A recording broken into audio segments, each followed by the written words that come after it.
Praise the Lord. Greetings to you all in the name of our Lord and Savior Jesus Christ. Today's Bible verse, Paul's letter to the Colossians, chapter 3, verse 17. Everything you do or say, then should be done in the name of the Lord Jesus. ಪೌಲನು ಕೊಲೊಸ್ಸೆಯವರಿಗೆ ಬರೆದ ಪತ್ರಿಕೆ 3ನೇ ಅಧ್ಯಾಯ 17ನೇ ವಚನ. ನೀವು ನುಡಿಯಿಂದಾಗಲಿ ನಡೆಯಿಂದಾಗಲಿ ಏನು ಮಾಡಿದರೂ ಅದೆಲ್ಲವನ್ನು ಕರ್ತನಾದ ಯೇಸುವಿನ ಹೆಸರಿನಲ್ಲಿಯೇ ಮಾಡಿರಿ. ಹೌದು, ಇವತ್ತು ದೇವರ ವಾಕ್ಯ ನಮಗೆ ತಿಳಿಸ್ತಾ ಇದೆ, ನಾವು ಏನೇ ಮಾಡಿದರೂ ಕೂಡ ಅದೆಲ್ಲವನ್ನು ಕರ್ತನಾದ ಯೇಸುವಿನ ಹೆಸರಿನ ಮೇಲೆ ಮಾಡಬೇಕು ಎಂಬುದಾಗಿ, ಯೇಸುವಿನ ಹೆಸರಿನಲ್ಲಿ ನಾವು ಅದನ್ನು ಮಾಡಬೇಕೆಂಬುದಾಗಿ ದೇವರು ಇವತ್ತು ನಮಗೆ ತಿಳಿಸಿಕೊಡ್ತಾ ಇದ್ದಾರೆ.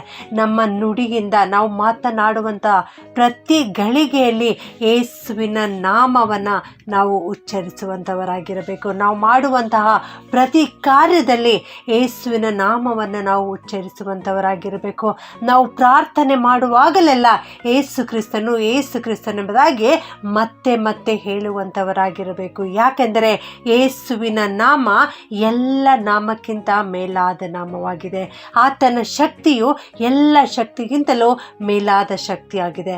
ಆತನ ನಾಮದಲ್ಲಿ ಎಲ್ಲ ಮೊಣಕಾಲುಗಳು ಅಡ್ಡ ಬೀಳುವವು. ಆತನ ನಾಮದಲ್ಲಿ ಎಲ್ಲ ಬಾಯಿಗಳು ಆತನೇ ಒಡೆಯನೆಂದು ಪ್ರತಿಜ್ಞೆ ಮಾಡುವುದು ಎಂಬುದಾಗಿ ದೇವರ ವಾಕ್ಯದಲ್ಲಿ ನಾವು ನೋಡ್ತೇವೆ. ಹೌದು, ಯೇಸು ಸ್ವಾಮಿಯ ಹೆಸರಿನ ಮೇಲೆ ನಾವು ಪ್ರಾರ್ಥನೆ ಮಾಡುವಾಗ ಖಂಡಿತವಾಗಿಯೂ ಯೇಸು ಸ್ವಾಮಿ ನಮ್ಮ ಪ್ರಾರ್ಥನೆಯನ್ನು ಕೇಳುತ್ತಾರೆ.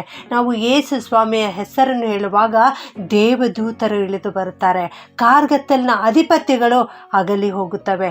ದೇವರ ಮಹಿಮೆ ನಮ್ಮನ್ನು ಆವರಿಸುತ್ತದೆ.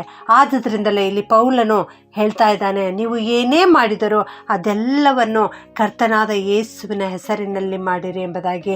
ನೀವು ವಿದ್ಯಾರ್ಥಿಗಳಾಗಿದ್ದೀರಾ, ನಿಮಗೆ ವಿದ್ಯೆ ಹತ್ತುತ್ತಾ ಇಲ್ಲವಾ?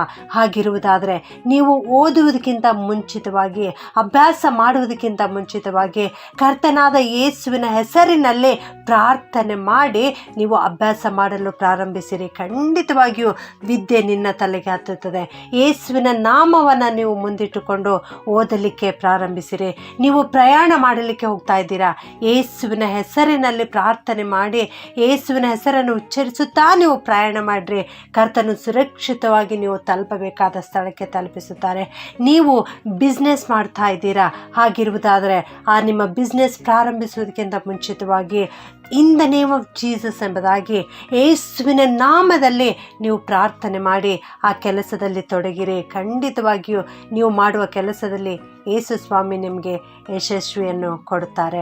ನನ್ನ ಪ್ರಿಯ ದೇವ ಮಕ್ಕಳೇ, ನೀವು ಯೇಸುವಿನ ನಾಮದಲ್ಲಿ ಪ್ರಾರ್ಥನೆ ಮಾಡುವಾಗ ದೇವರು, ಬಲವುಳ್ಳ ದೇವರು, ಸರ್ವಶಕ್ತನಾದ ದೇವರು, ಮಹಾಪರಾಕ್ರಮಿಯಾದ ದೇವರು ನಿಮ್ಮೊಂದಿಗಿರುತ್ತಾರೆ. ಮತ್ತು ಬಲವುಳ್ಳ ದೇವದೂತರು ನಿಮ್ಮ ಸುತ್ತಲೂ ಯಾವಾಗಲೂ ಇರ್ತಾರೆ. ಆದುದರಿಂದ ಇನ್ನು ಮುಂದೆ ಯಾವುದಕ್ಕೂ ಹೆದರಬೇಡಿರಿ, ಅಂಜಬೇಡಿರಿ, ಕಳವಳ ಪಡಬೇಡಿರಿ.